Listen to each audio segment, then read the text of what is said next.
My lords, today we are going to be reacting to Reddit, specifically posts regarding the lore. We'll explore them and commentate on them. So we begin with a simple notice board, but it's still got me wondering how powerful Cosmogenesis really is in the lore. We have succeeded tremendously in making precise but widespread edits to reality. We have rounded down the mathematical constant of pi, making calculating it much more manageable. Of course, the resulting changes have thrown off some of our mathematical and scientific models, but it is only temporary. Everything will return to normal soon. The poster Vast Mana 3595 states they accidentally read the notice from Applied Infinity Thesis and can't believe how insane rounding pi is in practice. Few takeaways. What do you mean you accidentally read the notice? Surely you should read every event.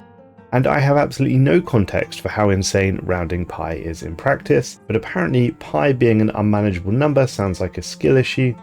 Every engineer knows its value is 3. I don't really have a huge amount to say about this one, other than the fact Cosmogenesis is possibly the most powerful thing in the lore of the game.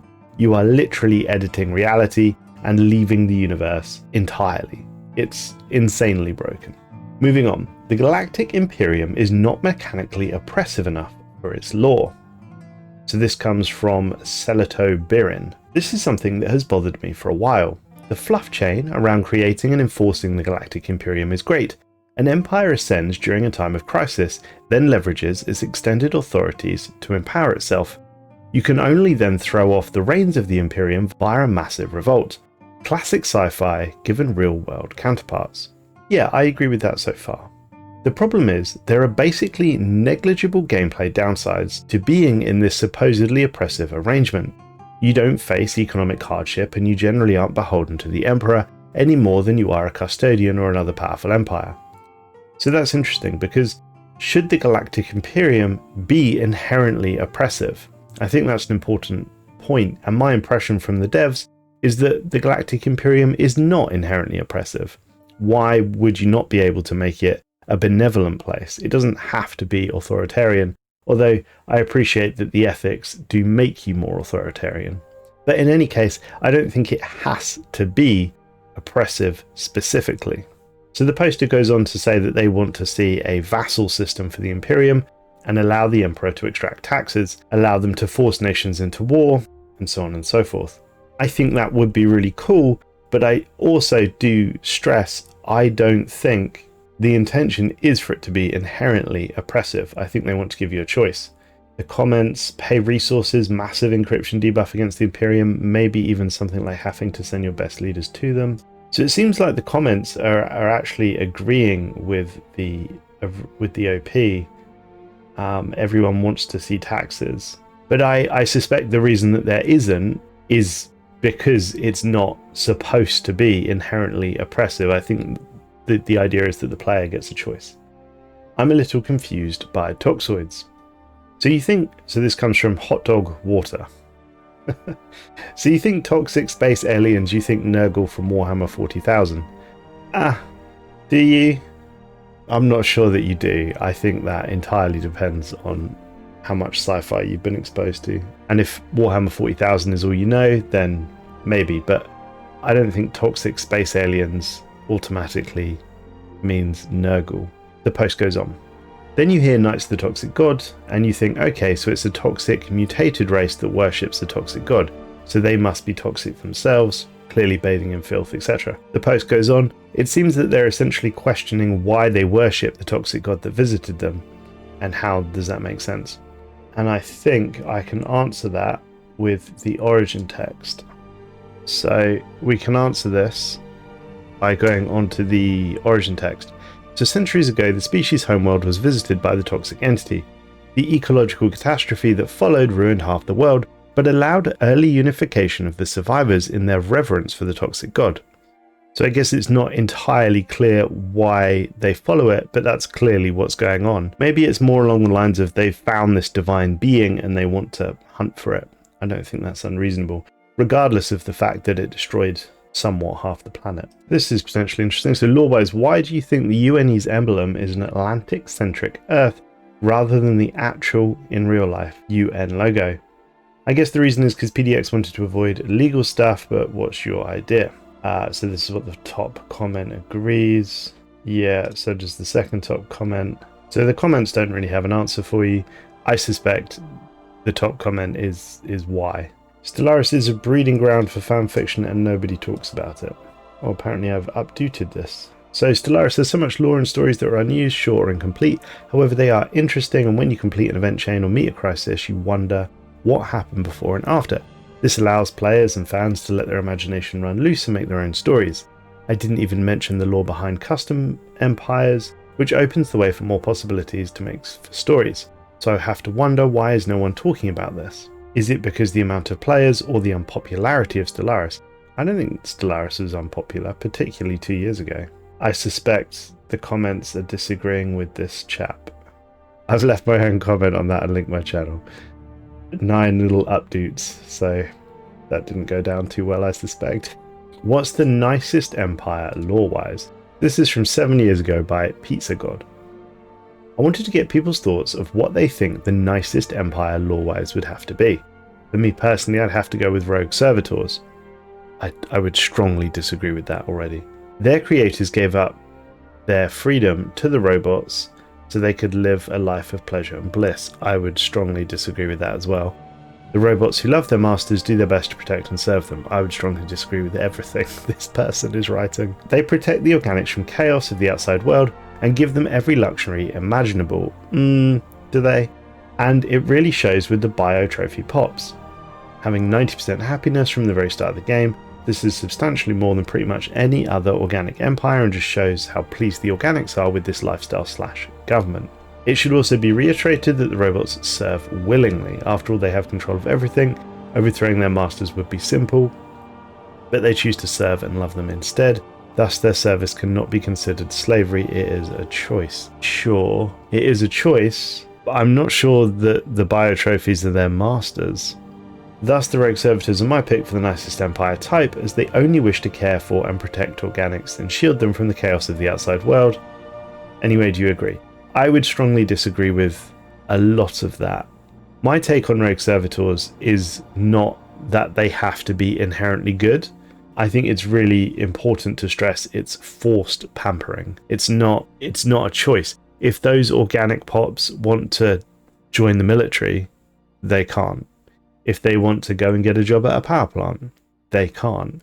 It's forced mandatory pampering, and I think that's the most important factor in that this isn't the nicest empire lore-wise. A really good example of this would be the xenophilic Fallen Empire. So they actually have organic zoos. Now, if you got plucked off of your homeworld and dropped on a Gaia world into a Fallen Empire zoo, one could call it a paradise. But you have no free will. You have no control over your own day, if you like. So I see Rogue Servitors as very similar to that. You have no independence outside of you must be pampered. So no, I don't think they're the nicest empire lore-wise. But let's see what the comments say. The Blorg. The Blorg are definitely not the nicest empire. No, forced friendship is not good at all. Pizza God, I'm very sorry, sir or madam, but you're very wrong. Exactly. They're militaristic. If you won't be their friend by choice, they'll make you. The Blorg are certainly not the nicest empire. Should we click on this? Eat the ice cream. Yeah, okay, we're gonna close that before we get copyrighted. So Bosun Heavy.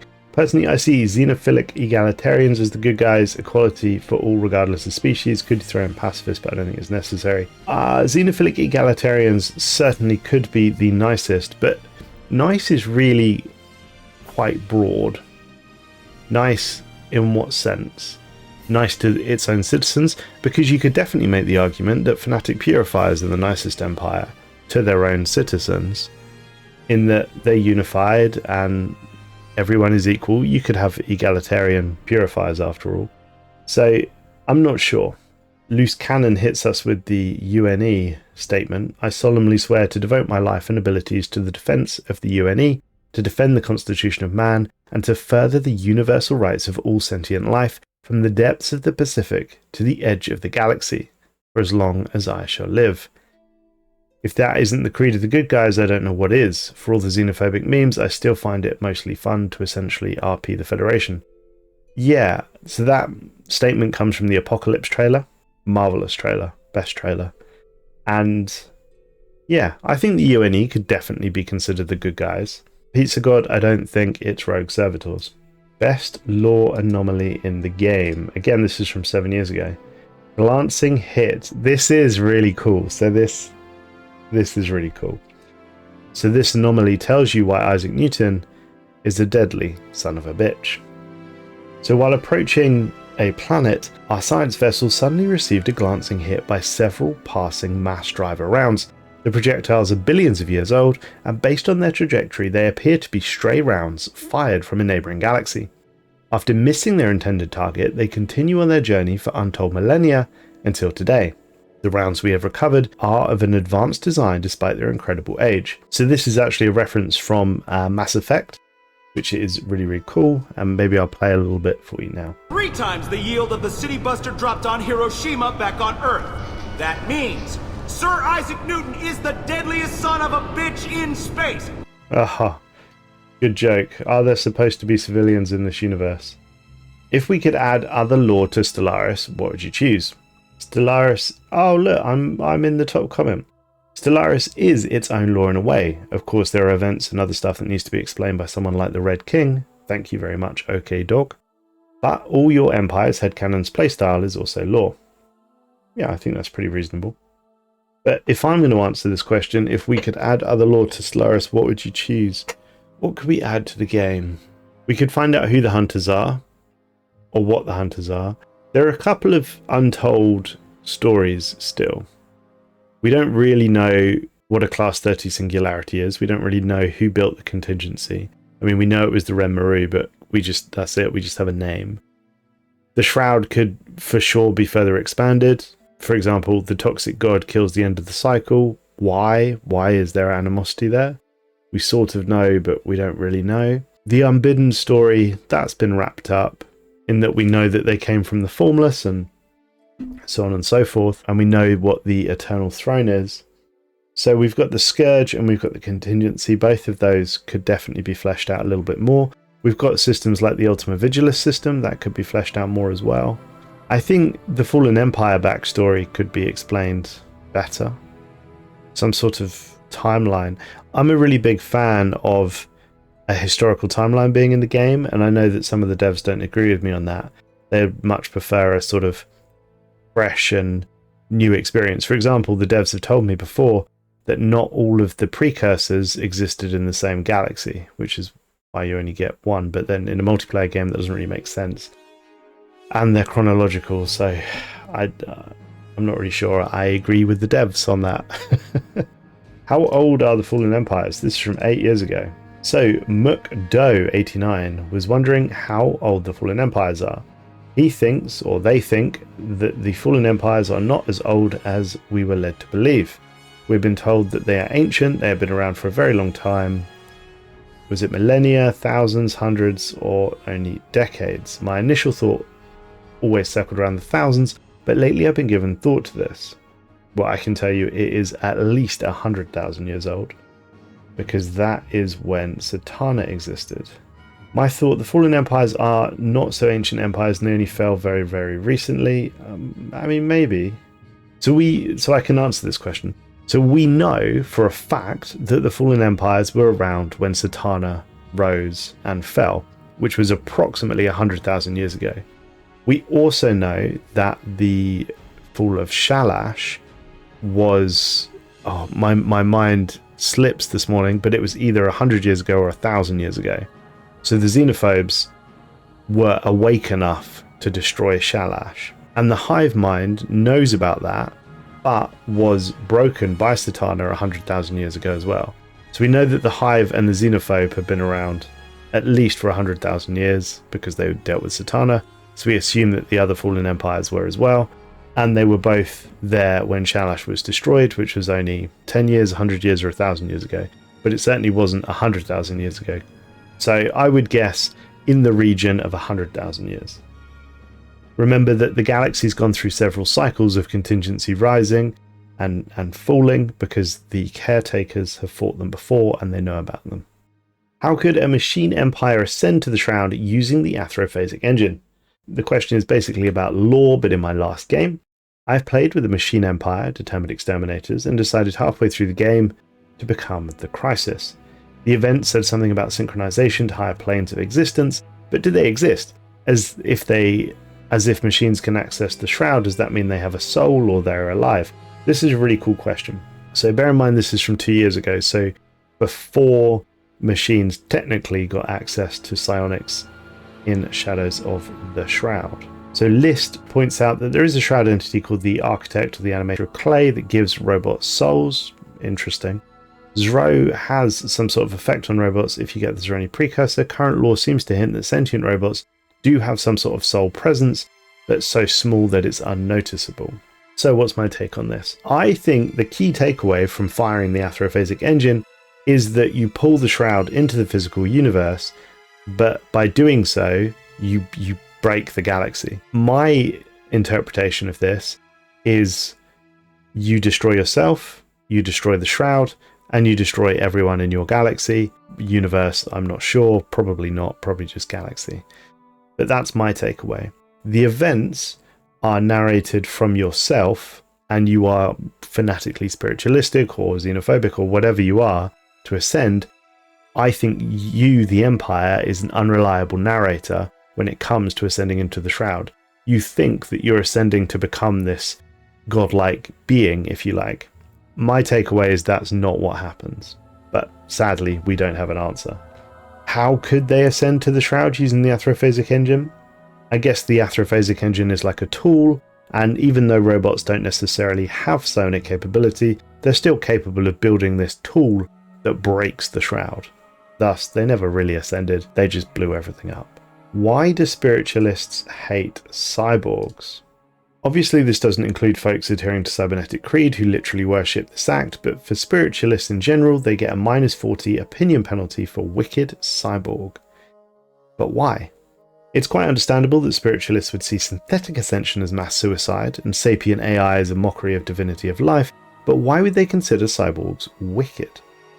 If I recall correctly, Stellaris cyborgs do not replace their brain with artificial ones, so why would they be against the mechanical enhancement of bodies and brains? This is especially jarring when taking contrast to genetic enhancement, which they have no objection to. Grafting space demon genes to your bodies is fine. Literally mass producing sapient life or even manually severing natural reproduction process is fine. Interesting. So before I look at the comments, I think spiritualists hate cyborgs because by enhancing your body mechanically, you're blocking or you're weakening the organics' access to the Shroud. We don't really know how that works, but cyborgs can't become psionic, and organics who synthetically ascended can't become psionic. Robots can become psionic with the help of the Animator of Clay, but synthetic life and cybernetic life can't become psionic. Now, we assume this is because when you synthetically ascend, you destroy your soul, essentially. I've always understood that cybernetic life can't ascend because the cybernetic implants mess with or block in some way with the sort of soul-producing aura bit of the organic. I'm not sure it's that jarring when taking contrast to genetic enhancement, because maybe spiritualists see the body as a vessel. You can change the vessel genetically, you can manipulate the vessel genetically, as long as the soul, if you like, remains untouched. So genetic enhancements aren't necessarily changing the soul, the aura of the body. Cybernetic enhancements are. Let's see what it says. Oh, fantastic. So Warlord 41k seems to agree with me. So the explanation is the common sci-fi trope that replacing parts of your organic body with cybernetic implants will somehow cause you to lose humanity/soul. Fantastic. You can combat humanity loss with therapy. Oh, and this explains it even better. So cyborgs in Stellaris can use logic engines, loyalty circuits, etc. Considering what these traits do, it's quite safe to say they have brain implants. Spiritualists see organic life as sacred. In the real world, spiritualists are very often drawn to that which is deemed natural. Replacing parts of your body with man-made analogues isn't natural at all. I completely agree. As for spiritualists not liking AI, it's true to the real world. Spiritualists in Stellaris believe that consciousness is the foundation of reality. On the other hand, if you're a materialist, you believe that consciousness is a property of the material world, or you might not believe it exists at all. Lost Leaders LLC. In some circles, even shaving your beard is seen as a mark of impurity. Indeed.